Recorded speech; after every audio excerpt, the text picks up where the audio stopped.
The sun beat down on the agricultural fields of New Haven Colony. Sophie Hayes walked between the rows of genetically modified crops, checking the moisture sensors with her weathered hands. She had been born on Earth, in Kansas, where the land stretched flat and endless. Here on this alien world, 3 years under Vorthan occupation, the fields looked different but felt the same. The work was honest. The work was good. The sound of heavy footsteps made her look up. The Vorthan patrol had arrived earlier than usual. Sophie knew the schedule. She had memorized it like all the other colonists. 6 guards in gray armor, their exoskeletons gleaming in the hot sun. And leading them was Commander Krell. She had seen him before, from far away. Everyone in New Haven had seen him. He was tall, almost 7 feet, with skin that looked like dark blue metal. His forearms were the first thing people noticed. 2 hung at his sides, powerful and thick. 2 more emerged from his upper torso, equally muscled. His face was angular, with eyes that burned black like holes in space. Thought the colonists had learned not to stare, not to make sudden movements, not to do anything that might make the Vorthans think they were defiant. The occupation had rules, unspoken but clear. Work hard, obey orders, keep your head down. Sophie returned to her work, pretending not to have seen them. She adjusted a sensor on one of the plants and moved to the next row. But she felt his eyes on her. She always did. Commander Krell had occupied this colony for 3 years, and he was bored out of his mind. He had conquered 143 worlds. He had led battles against 4 different species. He had faced warriors who fought until their bodies broke apart. And now he stood in a field in the middle of nowhere, watching humans pick crops. The humans interested him only because they did not fight back. They accepted everything. They obeyed every order. They seemed to have no pride, no resistance, no will to stand against superior force. It made them boring. A good conquest required challenge. Victory meant nothing if your enemy simply gave up. Krell walked deeper into the field, his footsteps crushing the dry earth beneath his weight. His guards spread out, moving between the colonists. The humans immediately stepped back, their eyes down, their hands visible. Perfect obedience. Perfect fear. Then he saw her. She was shorter than most humans, with light brown hair tied back from her face. She moved with purpose, not the shuffling movements of fear. She was adjusting something on a plant, focused completely on her work, as if the Vorthan commander and his guards did not exist. Krell stopped walking. He stared at her. In 3 years, he had never seen a human move like that. With intention, with purpose, with something that looked like indifference to his presence. He moved toward her, his footsteps heavy and deliberate. The guards fell into formation behind him.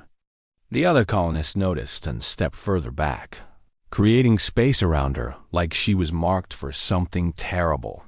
Sophie felt him approach. She knew who it was without looking. The weight of his footsteps, the hum of his armor systems, the sound of his breathing through the vocal modification device that made human speech possible. She finished adjusting the sensor and straightened up slowly. Only then did she turn to face him. Commander Krell stood 3 feet away. Up close, he was even more massive. His shadow blocked out the sun. His black eyes fixed on her with an intensity that made her throat tight. "Your designation," he said. His voice came through the translator with a strange clicking quality underneath the human words. "Sophie Hayes," she replied. Her voice was steady. She was proud of that. "You work without efficiency," he said. It was not true. Sophie had the highest productivity rating of any colonist in the agricultural sector. She had worked earth soil for her whole life before the invasion. She knew farming in her bones.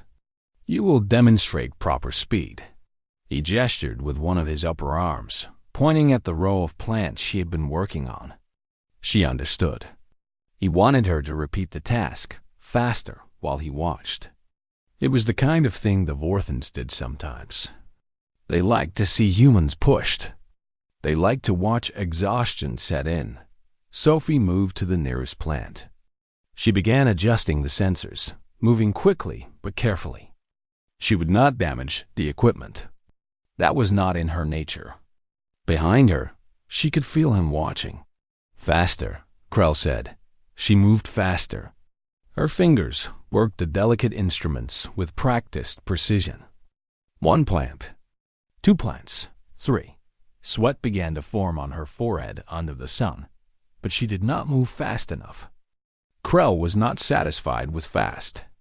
He wanted to see something else. He wanted to see breaking point. He wanted to see what happened when a human could not meet a demand. That was the only thing that interested him about these creatures anymore. "You are refusing to obey," he said, and it was not a question. Sophie looked at the plants ahead of her. There were 20 more in this row. She could do them. She could do them faster. But not fast enough to satisfy someone who had decided she was failing. She turned to face him. "I am working as fast as I safely can," she said. "I will not damage equipment." The silence that followed was absolute. No colonist had spoken to a Vorthan like that in 3 years. No colonist had said the word no in any form. The guards moved their weapons slightly, uncertain how to respond. Commander Krell felt something ancient wake up inside him. Not anger exactly. Something older. Something from his people's distant past, before they had become conquerors, before they had learned technology and discipline. Something primal. He reached out with one of his lower arms. His 4 fingers, tipped with claws that could tear through steel, closed around the fabric of her work collar. He did not squeeze. He did not pull. He simply held her, the way a predator held prey before the final strike. Sophie's breath caught. This was it. This was the moment where everything changed. She had known it would come. She had prepared for it, though she could not have prepared for fear. But nothing happened the way anyone expected. The moment Krell's claws touched the cloth around her neck, the moment his contact registered against her skin, something in her body activated. It was ancient. It was biological. It was a defense that had been coded into human DNA across millions of years of evolution on a brutal world. Her nervous system flooded with chemicals. Her muscles seized. Every single nerve ending in her body erupted with a signal. Predator. Threat. Violent contact with hostile intent. Commander Krell felt the shock first. Then he felt pain. Then he could not feel anything because he could not move. His forearms locked in place. His legs froze. His entire massive body, weighing 400 pounds, became like a statue made of rock and muscle. Sophie gasped and stumbled backward. The commander remained frozen, his hands still extended, his face locked in confusion, his black eyes wide and unblinking. The guards did not know what to do. They pointed weapons at Sophie, but firing would be striking their own commander. They called for medical assistance.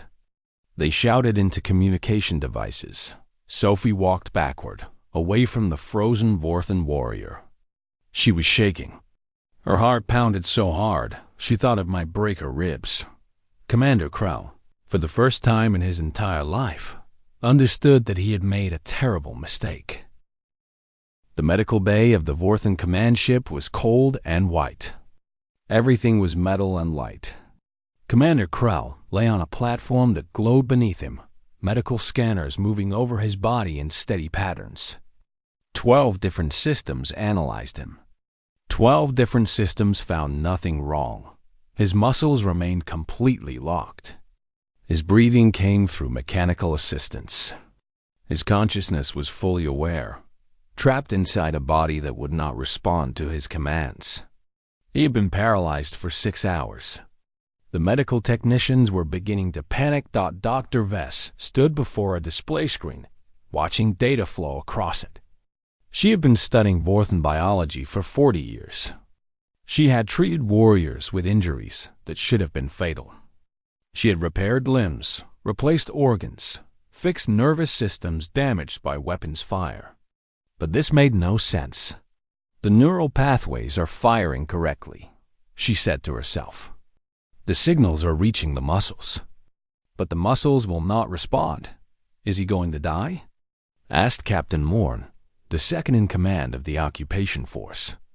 I do not know, Dr. Vess said honestly. There is no trauma. There is no damage. There is no physical reason for paralysis. Then, what is causing it? I have no answer. Sophie was placed in a detention room.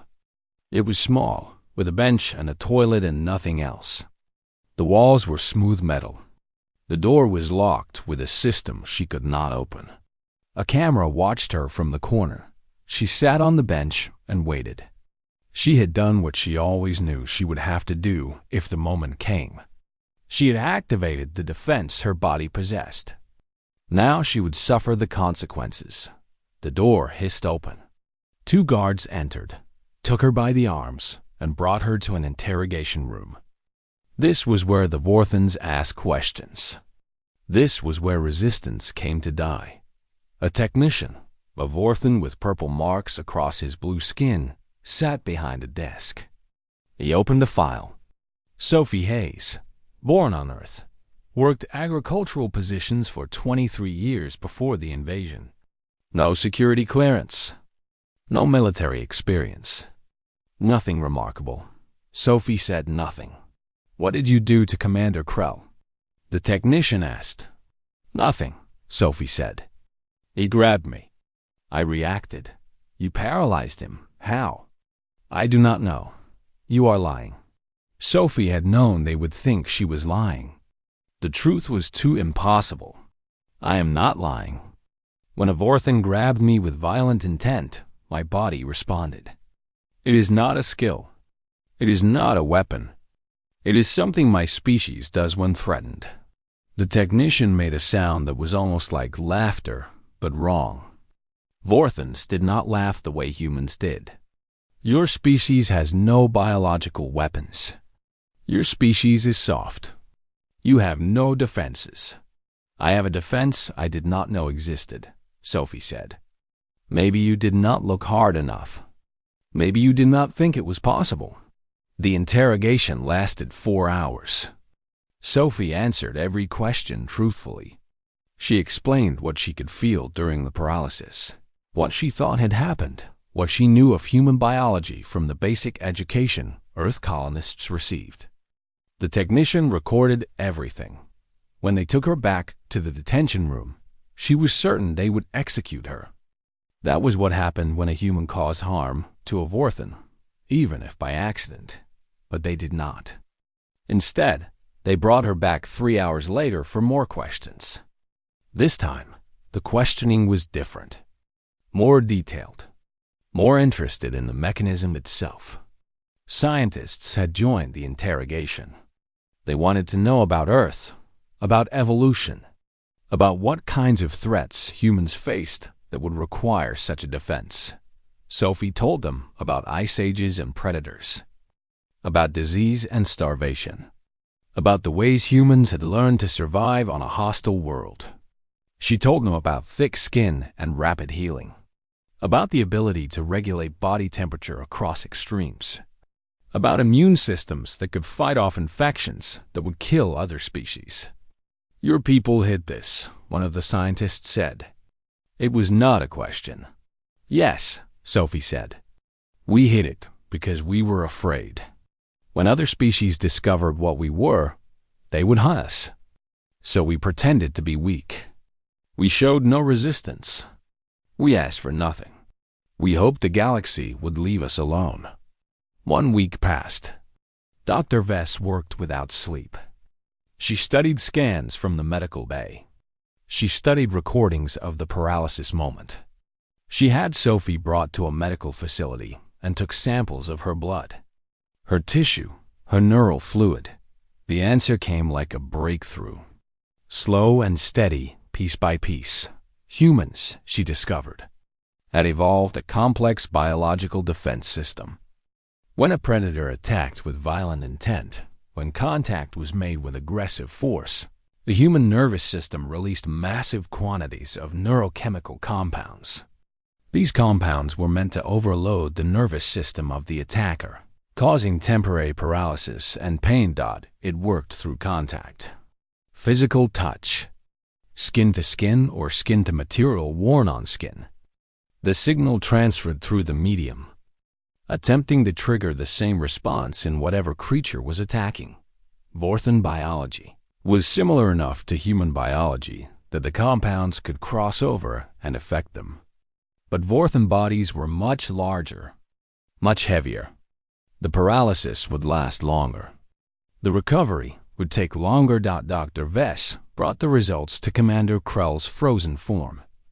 "You are not dying," she told him, even though he could not respond. "You are being poisoned by alien compounds in a way we do not yet understand. But your body will heal. It will take time." Krell's black eyes moved slightly, the only part of him that could move. In those eyes, Dr. Vess saw something she had never seen before in a Vorthan warrior. Fear. In the detention room, Sophie waited. She did not know if Krell would die. She did not know if she would be executed. She did not know what would happen next. But she knew one thing with absolute certainty. The galaxy had just learned what humans really were. The careful secret that Earth had kept for 3 years, the truth that humans had hidden behind submission and obedience, was now exposed. The Deathworlders had revealed themselves. And nothing in the occupation would ever be the same. Days passed. Sophie was brought to a new room. Better. Cleaner. Someone brought her food. Real food. Water. A bed with blankets. Through a window, she could see the Vorthan command ship. She could see military vessels moving in the sky. She could feel the weight of 100,000 decisions being made because of what her body had done to their commander. Sophie Hayes, a farmer from Kansas, had paralyzed an invader with nothing but her own biology. And now the Vorthan Empire was asking themselves a question they had never considered before. What else had humanity been hiding? The answer would change everything. Commander Krell regained movement on the 10th day. His upper right arm moved first, just a twitch. Then his left leg responded. By the 12th day, he could sit up. By the 14th day, he could stand. The paralysis left him, but something worse remained. Understanding. He had conquered 143 worlds. He had faced battles that tested his strength and his intelligence. But nothing had prepared him for the knowledge that he was prey. The humans on this colony, these soft creatures he had considered beneath consideration, possessed a biological weapon more effective than any gun. They had hidden it for 3 years. They had allowed themselves to be occupied, to be ordered around, to be treated as less than animals, all while carrying the capacity to stop him with a single touch. It infuriated him. It terrified him. And it made him understand that he knew almost nothing about human nature. "Bring me Sophie Hayes," he ordered, his voice still rough from the medical treatment. Sophie was escorted to a small room. Commander Krell stood there, still recovering, his movements slower than before. He looked at her for a long time before he spoke. "Explain yourself," he said. Sophie had prepared for this. She had thought about nothing else for 2 weeks. "I cannot explain something that I do not fully understand myself. My body responded to your aggression. It is programmed into my species. You threatened me with violence, and my nervous system protected me." "You knew this would happen," Krell said. "It was not a question." "I knew it was possible," Sophie said. "I did not know for certain. But yes, I knew the risk. Why did you not warn us? Why did you hide this ability?" "Because we are afraid," Sophie said, and the honesty in her voice was absolute. When an advanced civilization discovers that a species possesses biological weapons, that species does not survive. We thought if we remained harmless, remained helpful, you would leave us alone. We thought if we did not give you reason to see us as a threat, we would live. Krell understood that. Fear was something all species understood. But he did not accept it as an excuse. You have now revealed yourselves, he said. My government will demand answers. Other species will hear of this. You have made humans a target. I made humans honest, Sophie said. We have been living a lie for 3 years. For thousands of years before that, we lived among your kind, pretending to be weaker than we are. Maybe it is time to stop pretending. And what do you expect will happen? You will be hunted. You will be captured. You will be studied. Your worlds will be taken over by those who wish to weaponize your defense or eliminate you before you become powerful. Perhaps, Sophie said. Or perhaps beings could recognize what humans truly are and decide to work with us instead of against us. Krell made a sound that was like a laugh. That is naive thinking, is it? Sophie moved a step closer. She was taking an enormous risk, but she had already risked everything.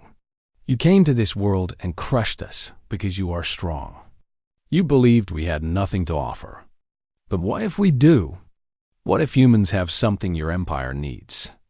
We need nothing from soft creatures, Krell said. You need soldiers, Sophie said. You need people who can think in ways your military cannot. You need warriors who can survive in environments that kill your people.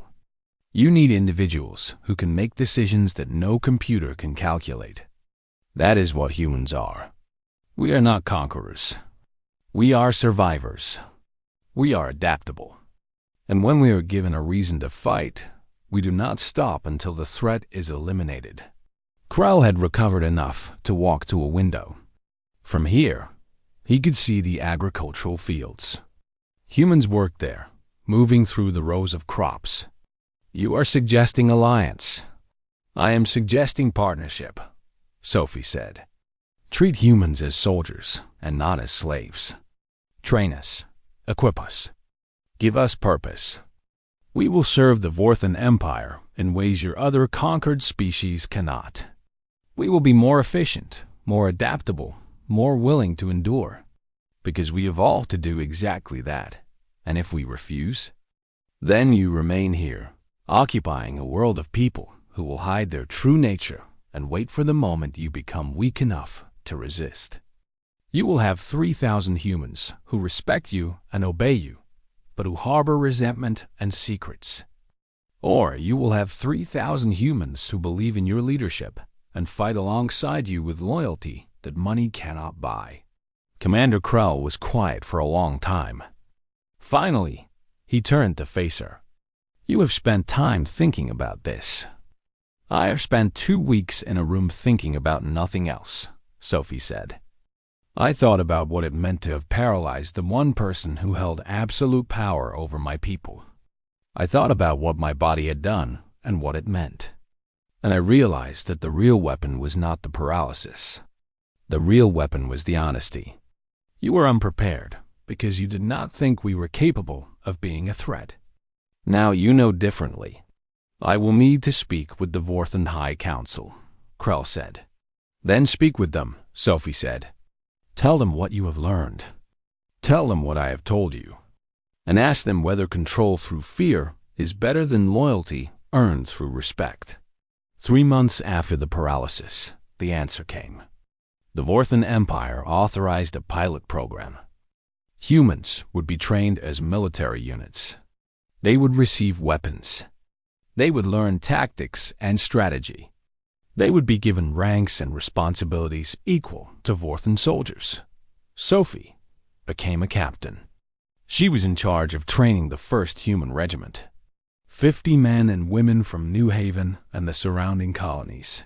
All volunteers, all eager to prove what humans could do when given purpose beyond survival. The training was brutal. The Vorthans did not go easy on humans. They did not hold back. They treated human recruits the same as they treated Vorthan soldiers. Many of the humans wanted to quit. Sophie did not allow it. "This is what we fought for," she told them. "The right to be treated as equals. The right to prove ourselves. Do not throw that away because it is hard." By month 5, the human regiment had become something that surprised even the Vorthan commanders. Humans had advantages that had never been properly utilized. They could move through tight spaces that Vorthans could not. They could climb and swim with efficiency that defied explanation. Their endurance was remarkable. They could run long distances, carry heavy loads, and maintain focus through conditions that exhausted other soldiers. And they were clever. When given a problem to solve in combat simulations, human soldiers found solutions that bypassed the traditional approach. They thought in ways that were unexpected. They asked questions about why things had to be done a certain way. Commander Krell observed them during training. He watched Sophie lead her unit through an exercise that should have killed them. He watched them survive. He watched them prevail. One evening, he approached her. "I owe you an apology," he said. It was not a thing Vorthan said often. "When you said humans were adaptable and clever, I did not believe you. I thought you were exaggerating your own capabilities." "I was wrong. I was not exaggerating," Sophie said. "I was being honest. That is all we needed from the beginning. Honesty, and the chance to prove ourselves." Krell nodded. "The High Council wishes to discuss a larger expansion of the program. They want more human soldiers. They want human officers. They want to see how humans perform in actual combat." Sophie felt something shift in her chest. This was the moment. This was when humans would finally step out of the shadows and take their place among the stars. "Then we will show them what we can do," she said, Commander Krell. The warrior who had grabbed a human's collar and been frozen in place by her very biology had become the first Vorthan to truly understand what humanity was capable of. The real conquest was about to begin. And this time, humans would not be conquered. They would be partners. The news spread through the galactic network like fire across dry grass. A human had paralyzed a Vorthan commander. Humans possessed a biological defense mechanism that could incapacitate even the strongest warriors. Humans were being trained as soldiers in the Vorthan military, species that had occupied human colonies for decades suddenly changed their behavior. The casual violence stopped. The harsh treatment ended. Humans who had been kept as permanent workers were offered positions of responsibility. Some refused.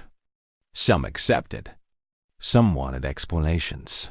On the colony of New Horizon, orbiting a red star at the edge of the known galaxy, the occupation commander called for negotiations. Sophie Hayes was brought before the council to speak. "You have a biological weapon," the commander said.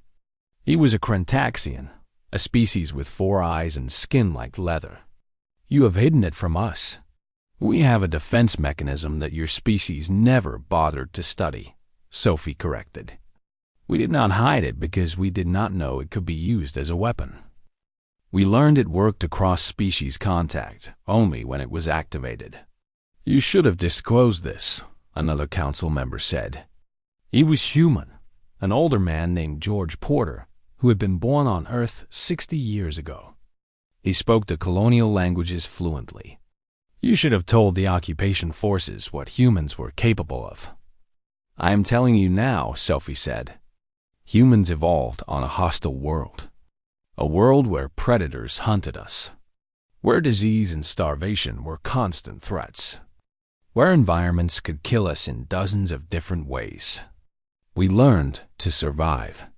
We learned to adapt. We learned to endure." "You learned to deceive," a Vorthan officer said. "We learned to survive," Sophie repeated. Deception was part of survival. If we had shown strength, you would have hunted us. You would have captured us to study this defense. You would have tried to use us as weapons in your own wars. Instead, we showed weakness and hoped you would leave us alone. George Porter leaned forward. What changed? Why reveal yourself now? Because remaining hidden forever was no longer possible, Sophie said. Because my body responded to violence with its natural defense, and that revealed the truth. Because humans deserve to stand among the stars as equals, not as servants or pets. Because we have something to contribute that no other species can offer. The revelation sparked hundreds of conversations across the galaxy. Intelligence agencies scrambled to analyze data they had collected on humans over decades of occupation. Scientists wanted to study the paralysis mechanism. Military planners tried to calculate how humans could change the balance of power. Some species saw humans as a threat. Some saw an opportunity. Some wanted to eliminate humanity before humans became too powerful to control. On New Haven, more humans signed up for military training. They came from different colonies, different backgrounds, different ages. Teenagers and elderly people wanting to prove themselves. Parents wanting better futures for their children. Scientists wanting to understand their own biology. The human regiment grew from 50 to 500. From 500 to 5,000. Human officers trained alongside Vorthan commanders. Human generals began to emerge from the ranks. One of them was Rachel, a woman from the colony of Freedom Station. She had been a pilot before the occupation. She had learned to fly transport ships and cargo vessels. Now she flew military craft. She learned combat tactics and tactical strategy. She worked with Krell to develop deployment plans that used human strengths rather than trying to force humans into Vorthan military patterns. Another was Marcus, a former teacher who had learned that humans had talents for problem-solving and resource management that made them excellent tacticians. He could look at a military situation and see solutions that others missed. He was promoted to general at age 30-7. Sophie herself became a full captain, then a major, then a colonel. She commanded 15,000 soldiers. She reported directly to Commander Krell, who had become her friend as well as her superior officer. Across human colonies, the news of these promotions sparked something that had been dormant for 3 years: pride. Humans realized that they had been accepted by the Vorthan military not as servants or slaves, but as warriors. They were being treated as equals. They were being given responsibility, but not everyone was happy with this arrangement. The Krennic Dominion, a rival empire that had been watching the Vorthan-Human alliance form, decided to act. They attacked a convoy carrying human soldiers. 50 soldiers died in the ambush. 50 humans who had trained and bled and believed in the alliance with the Vorthans. The response was swift and absolute. Sophie led a strike team against the Krennic base that had launched the attack. She did not ask for permission. She did not wait for approval. She took what soldiers she had and went to war. The battle lasted 4 hours. The human soldiers fought with a ferocity that shocked everyone watching. Where the Vorthans relied on superior firepower and armor, the humans used speed and intelligence. They found weak points in the Krennic defenses. They adapted their tactics on the fly. They sacrificed themselves to protect each other. The Krennic base fell. The soldiers responsible for the ambush died. And humanity earned something that no amount of negotiation could have given them. Respect. News channels across the galaxy broadcast footage of human soldiers fighting and winning. Fighting against a superior enemy and prevailing. Fighting because their soldiers had died, and they would not accept that without response. Species that had been neutral began to side with the Vorthan-Human alliance. Species that had been enemies began to reconsider. The balance of power in the galaxy was shifting because humans had shown that they would fight, that they would sacrifice, that they could not be pushed indefinitely without pushing back. But the revelation had a darker side. A coalition of species, fearing the rise of human power, began to plot. They called themselves the Free Worlds Coalition. They wanted to prevent human expansion. They wanted to limit the Vorthan-human alliance. Some of them wanted to capture humans to study and weaponize the paralysis defense. Some wanted to exterminate humans before they became a true threat. Spies were sent to human colonies. They tried to recruit discontented colonists. They offered promises of independence and freedom from Vorthan rule. Some humans listened. Some were tempted, but most rejected the offers. They had fought too hard to stand as equals. They would not go back to hiding. Sophie discovered a spy cell on New Haven, a group of humans who had been convinced by offers of wealth and power to work against their own people. She brought them to justice, not through execution, but through trial, through law, through the rules that governed the Vorthan-human alliance. It was a statement. Humans were not just soldiers. Humans were civilized beings who believed in justice and law and order. Commander Krell stood beside Sophie when the verdict came down. The humans who had betrayed their people were sentenced to work camps, but they would live. They would have opportunity for redemption. This was what separated humans from conquerors. This was what made humans different. "You have learned the meaning of justice," Krell said to Sophie. "We learned it on Earth," Sophie replied. "We learned that revenge consumes the avenger. We learned that mercy is sometimes stronger than strength. We learned that civilization means nothing if it is built on cruelty." The trial spread across the galaxy faster than the news of the paralysis had.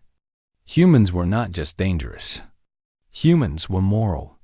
Humans had built a system of law and accountability that even the ancient Vorthan civilization respected. Public opinion began to shift. Species that had feared human expansion began to see humans as partners rather than threats. The Free Worlds Coalition lost support. Their plots were exposed, and their plans were revealed. In the months that followed, humanity's place in the galaxy transformed completely. From occupation to partnership to leadership. From hiding their true nature to standing openly as Deathworlders who could fight, who could survive, who could lead. Sophie stood on the observation deck of the flagship with Commander Krell. Below them, the human fleet moved through space alongside Vorthan vessels. Ships from Earth, crewed by humans, equipped with human weapons and human tactics. "You have changed everything," Krell said. "We simply told the truth," Sophie replied. "The truth that humans can be strong and merciful at the same time. The truth that we are worthy of standing among the stars. The truth that my body held all along." The revelation was complete. Humanity had stepped out of the shadows, and the galaxy would never be the same. The first human-led military operation took place 6 months after the Krennic attack. Sophie was promoted to general. She would command the largest coalition force ever assembled in the known galaxy. 20,000 Vorthan soldiers, 10,000 human soldiers, 5,000 soldiers from 6 other allied species. The target was the Krennic Dominion itself. Not to conquer, but to force them to the negotiation table. To show that the Free Worlds Coalition and everyone who supported them would face consequences for their actions. Sophie stood in the command center, watching data streams from across the fleet. To her right stood Commander Krell, now promoted to High Commander of the Vorthan forces. To her left stood Marcus, now a full general, commanding all human military operations. Around them stood officers from every species in the coalition. "Status of Human Regiment 7, Sophie ordered. A young captain, Daniel, answered from a nearby console. All troops deployed. Combat drones armed and ready. Supply lines secured. We are prepared to move." Sophie nodded. Daniel was from Kansas, like her. He had been a kid when the invasion happened. Now he was a military officer, leading soldiers into battle. This was what the revelation had made possible. "Begin the assault," Sophie commanded. The battle began at dawn.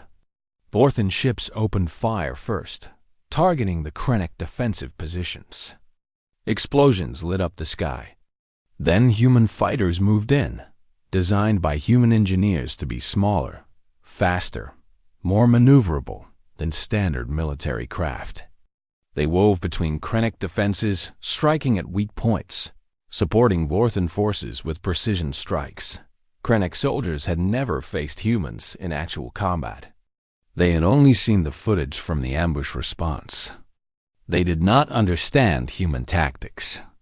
They did not know how humans could move so quickly, how they could think so fast, how they could adapt to changing situations in ways that seemed impossible. Ground assault came next.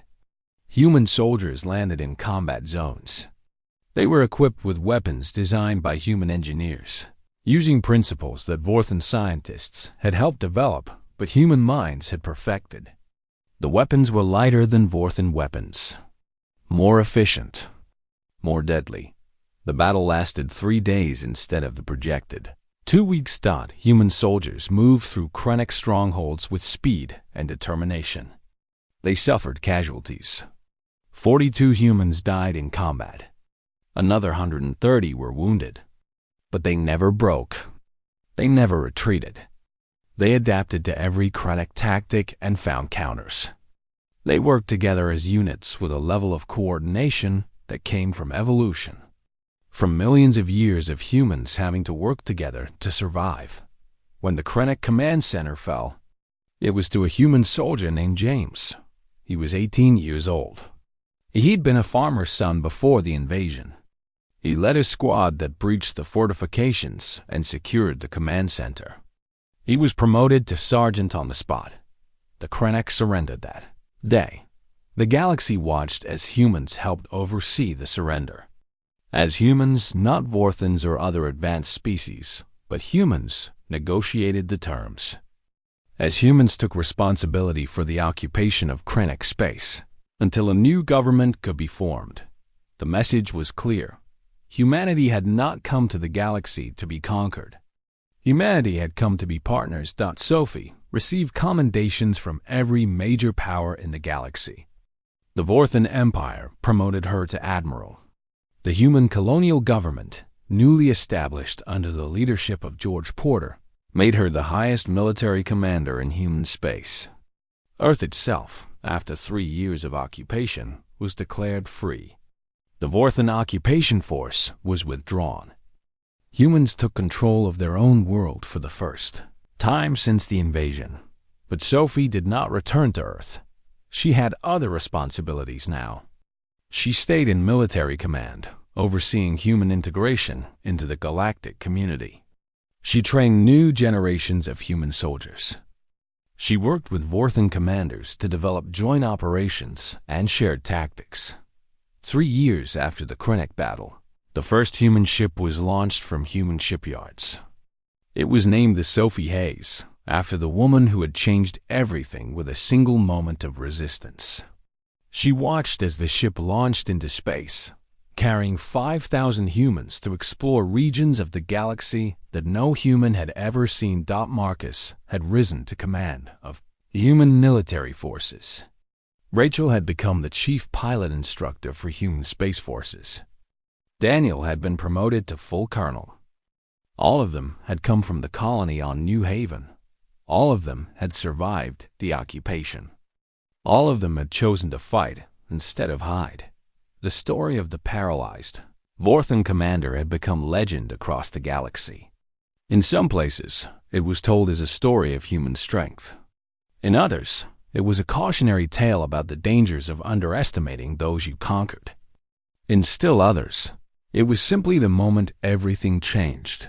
Sophie was invited to speak before the Galactic Council, an assembly of representatives from all major powers.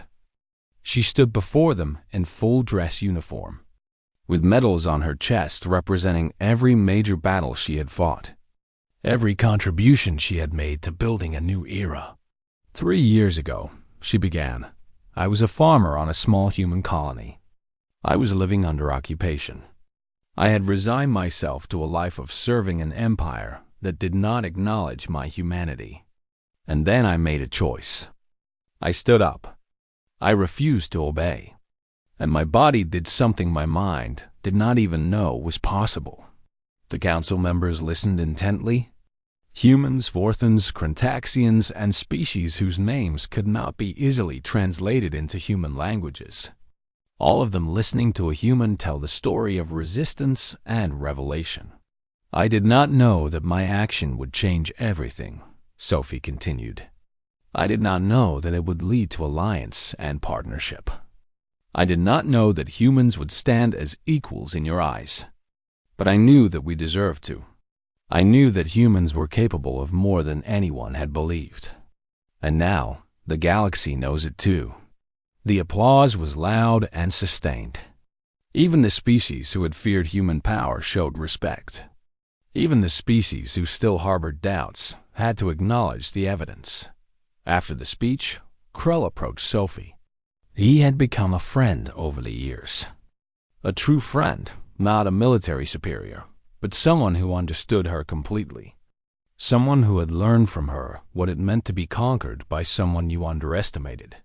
I have been promoted, he said. I will take command of all military forces in the outer sectors. I want you to come with me. I want human soldiers under my command. I want them fighting alongside Vorthan warriors. I want to continue what we started. Sophie smiled. I will come. But on one condition. Name it. No more grabbing colonists by the collar, Sophie said. That age is over.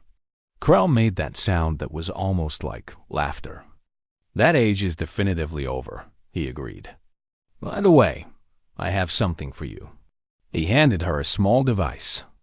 On it was a recording of the moment he had grabbed her collar. The moment the paralysis had begun. The moment everything changed. Why would you show me that?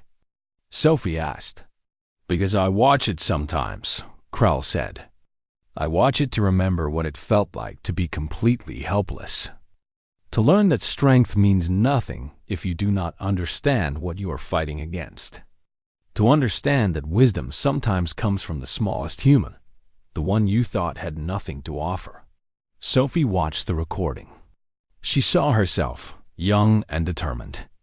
She saw Krell's massive hand close around her collar. She saw the moment his body went rigid. She felt the weight of everything that had followed that single moment. 3 years of change. 3 years of humans stepping out of hiding. 3 years of proving that they deserved to stand among the stars. The galaxy had learned what humans truly were. And Sophie Hayes, the farmer from New Haven, had taught them. Not through speeches or negotiations, but through simple honesty. Through standing up and refusing to hide anymore. The age of human underestimation had ended. The age of human partnership had begun. And it all started with a Vorthan commander who grabbed a human by the collar and found himself frozen in place. Learning the most important lesson of his life. Never judge a species by its size or its technology. Judge them by their courage. Judge them by their will to survive.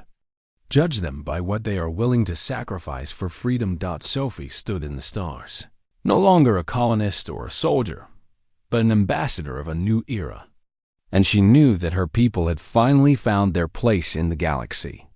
Not as victims, not as servants, but as equals. As Deathworlders. As humans died, and that made all the difference.